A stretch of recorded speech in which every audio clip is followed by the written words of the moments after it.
The month of October has come and gone, so it's time yet again to take a look at the dividend portfolio, see how the portfolio did in the month of October and what activity we got up to in the month. And excitingly, we'll also have 5-year performance data from Fidelity to look at, which is really exciting to see. And then we'll also be taking a look at some new features I've added to the dividend portfolio tracking spreadsheet and some more things I'm working on in the weeks and months to come. So first of all, we'll just take a look at the portfolio spreadsheet, and we can see that we got 2 dividend raises in the month of October, which is exciting.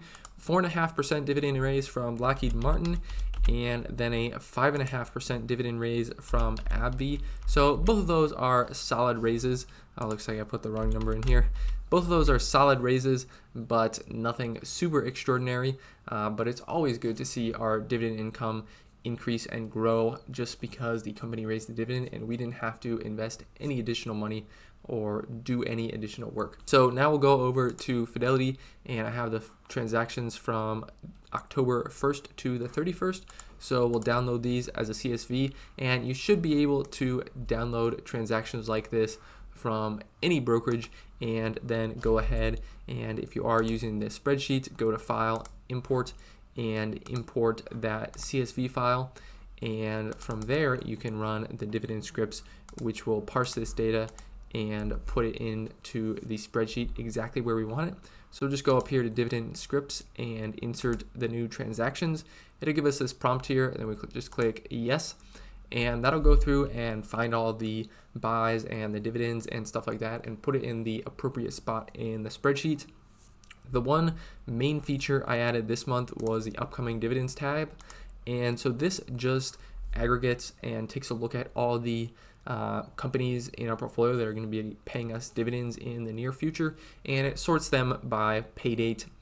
And the sorting right now is maybe a little bit weird, but I sort of sorted it by pay date initially for companies whose ex-dividend date has already passed. And then if the ex-dividend date hasn't passed, then I actually sort it by the ex-dividend date, since that is kind of the more important metric at that point maybe. But I think also maybe just sorting it all of it by pay date makes more sense, and then just highlighting whether the ex-dividend date has passed or not. So I might make some future tweaks to this sheet, but I think it's helpful for now, at least, just to get an overview of the dividends you're going to receive, when you're going to receive them, and then the total amount that you should expect for that dividend payment. And then I also want to create some sort of chart or graph or visual that kind of aggregates and calculates out how much you should theoretically receive in dividends every single month going forward for the next year. So that's another feature I'm going to work on as sort of in addendum maybe, or appendix to this sheet I have here.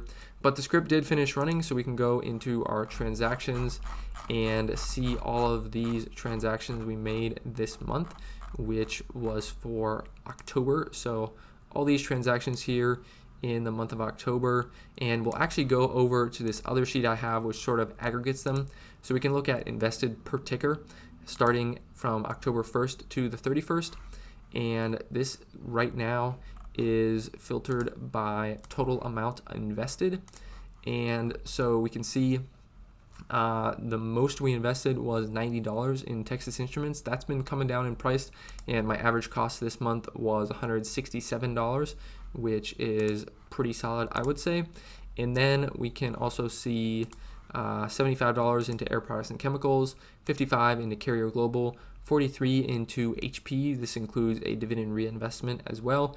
And then the rest of these, actually $10 into Procter & Gamble, and then the rest of these are just dividend reinvestments. I have the automatic dividend reinvestment turned on. And then we can also look at here the dividends received at the same time, and we received $17 from HP, $6 interest on our cash, $4.50 from JP Morgan, almost $3 from Coca-Cola, $2.50 from Cisco, and then 62 cents from Leggett & Platt. That's one of the worst performers in my portfolio, actually the worst performer. They slashed the dividend about a year ago maybe.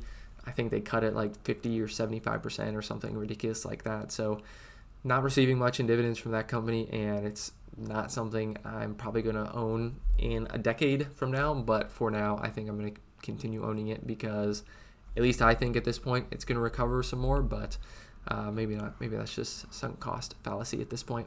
So we can see monthly dividends. This month we received $33.43, which is actually a little bit lower than what we received in July, which is when these companies last paid us.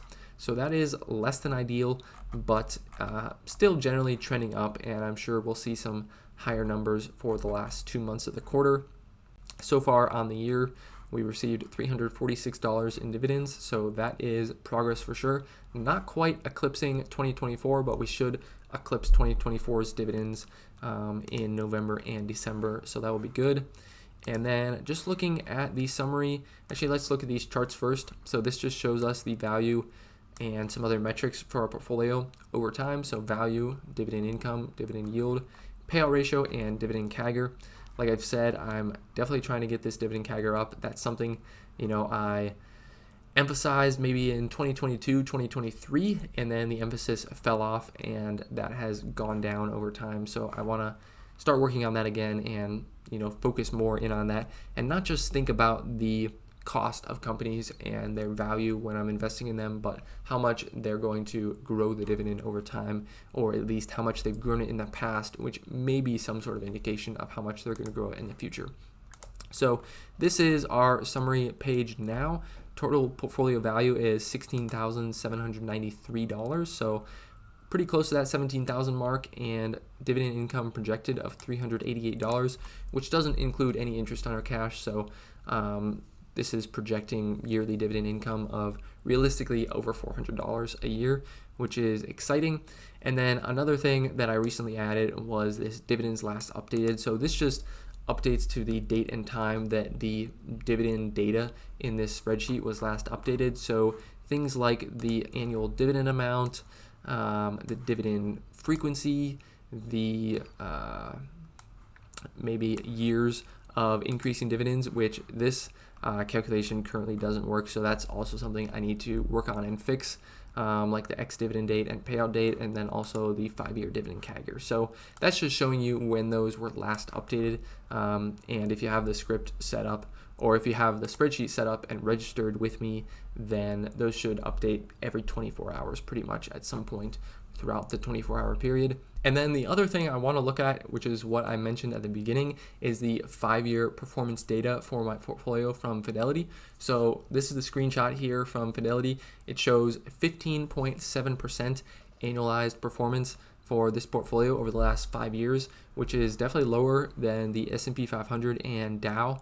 So definitely not beating the market, lagging behind it a little bit. I think part of that is probably due to the fact that I have cash in my portfolio. So obviously that cash isn't growing as much as the market, but that I don't think explains all of it. I think my individual stocks have lagged a little bit for sure.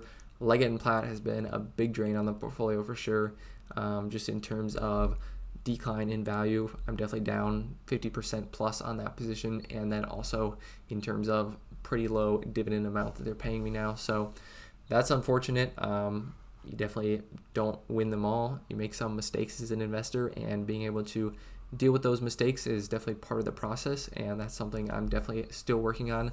I have been investing 5+ years, as you can see at this point, but I'm certainly no expert or veteran, I would say. I'm still only 23 years old, so I don't have that much experience. There's plenty of people out there with 23 years or more of experience, so I still have a lot to learn, I'm sure, but this is just kind of where I'm at this point, and I am working on the spreadsheet. You are able to use it and access it if you want to.